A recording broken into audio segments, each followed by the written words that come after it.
আসসালামু আলাইকুম। যারা সরকারি ও বেসরকারি চাকরিজীবী তারা অনেক সময় প্রতিষ্ঠানের কাজ বাদ রেখে নিজের ব্যক্তিগত কাজে জড়িয়ে পড়ি। সে সম্পর্কে ইসলাম কি বলে, এই সম্পর্কে গুরুত্বপূর্ণ আলোচনা করছেন আস সুন্নাহ ফাউন্ডেশনের চেয়ারম্যান শায়খ আহমদুল্লাহ। যারা মাসিক বেতনে কর্ম করে তাদের নির্দিষ্ট একটা সময় থাকে, যেমন 10টা থেকে 5টা অফিসিয়াল টাইম। সে যদি ব্যক্তিগত কাজে অফিসে পরে আসে বা আগে চলে যায়, তাহলে সেক্ষেত্রে বেতন নেওয়াটা কতটুকু হালাল হবে? খুবই দরকারি প্রশ্ন।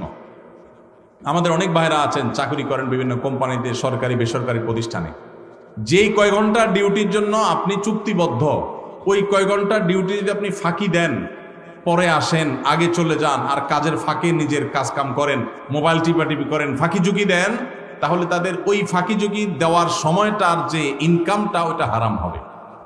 সেই ইনকামটা কি হবে? হারাম হবে। অনেক হারাম আছে আমরা যেগুলো জানি না। সুদ খাওয়া হারাম আমরা জানি, ঘুষ খাওয়া হারাম আমরা জানি, কিন্তু চাকরির মধ্যে এই যে ফাঁকি ঝুঁকি দিয়ে টাইম নষ্ট করে ওই টাইমের বেতন আমি নিচ্ছি, এটা যে হারাম, এটা আমাদের বেশিরভাগ মানুষের সেন্সও নাই। ভাইরা আমার, আল্লাহর ভয়ে আমানতদারিতা রক্ষা করতে হবে। মুসলমান কখনো আমানতের খেয়ানতকারী হতে পারে না।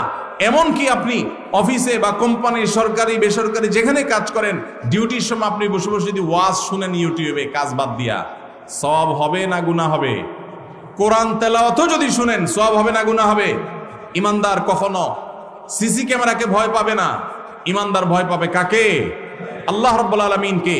আমি 8 ঘন্টা করে ডিউটি করার জন্য চুক্তিবদ্ধ, মাস শেষ পুরো স্যালারিটা নিচ্ছি, অথচ আমি এভারেজে পুরো মাসে 8 ঘন্টা, 10 ঘন্টা, 15 ঘন্টা, 20 ঘন্টা ফাঁকি দিয়েছি, সেই টাইমের সময়টা স্যালারি আমি নিচ্ছি, এটা হারাম।